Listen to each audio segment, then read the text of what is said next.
So today we are going to be making a miniature surfboard out of walnut and maple. Here I'm just gluing up the walnut to get it to the size that I needed it to be for the surfboard, and then I just drew it out roughly to the shape that I wanted it to be. Tried to make it look a little bit like a surfboard, and then I added the swallowtail because they look cool, and why not? And then here I am marking out the stringer, so it's easier to cut in half, and then roughing it out with a handsaw because it was a little bit too small of a piece to use the jigsaw on, and I might as well just use the handsaw. Here I'm using the belt sander. This is a handheld belt sander, but I'm using it like an edge belt sander to sand the surfboard kind of to the size that I wanted it to be and kind of the shape that I wanted it to be too. And then I'm just chiseling out the swallowtail.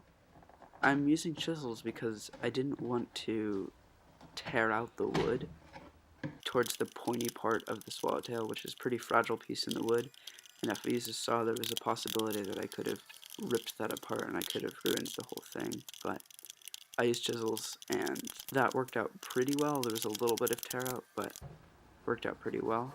Here I'm cutting the surfboard in half to make room for the stringer, because all surfboards have to have a stringer, right?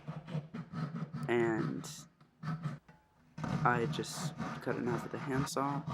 This was not as hard as I thought it was, but it was pretty challenging. Here I'm setting the width for the stringer piece, or the centerpiece, to go, and I just kind of set it to a random width that was just pretty thin, that I thought would look good, cutting it out, and it took a lot of sanding to get it to the correct thickness that I wanted it to be, and to get it all nice and smooth and flat and square so it would, not be tapered and mess up the alignment. So a lot of sanding and planing and more sanding, and eventually I got it to fit, and here I'm just gluing it up, two pieces of walnut with the stringer pieces kind of sandwiched together. And for those wondering, stringer pieces are normally used in real surfboards to kind of make it a lot stronger so it won't snap more easily, but here I just kind of made them to look cool. After I glued it up,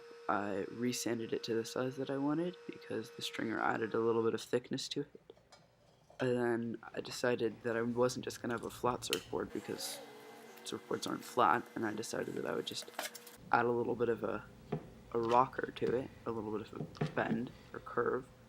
I hot glued it to this piece of wood so I wouldn't have to have my fingers so close to the belt sander, and then I just kind of sanded away that curve, which was pretty easy. Here's the trick though, if you want to make a broken surfboard, is that you use a lot of hot glue here, so you'll never be able to take that piece off. It's really the trick to making a nice, good, broken surfboard. Here I'm sanding it, and this was easy, except it was almost impossible to get the whole surfboard to a uniform thickness, and by the time I was done, one was probably like a 64th of an inch thick, and the other side was like a 1/4 of an inch thick, so that didn't work out so good. As I was trying to take it off the hot glue, the nose part snapped off, as you can kind of see there, and just struggling trying to get the hot glue off. Really, that's the main key to making a broken surfboard, is use a lot of hot glue so you'll never be able to get it off your kind of sacrificial piece there. And yep, that part snapped off too. Wait for it, so did this part. And I was like, okay, maybe I'll be able to salvage it. No, not gonna be able to salvage that. So it's more of a surfboard jigsaw puzzle, if you will. And here I'm, trying to see if there's any way to put these back together. Obviously not. Kind of just shattered. And thanks for watching. That's all I have. Bye.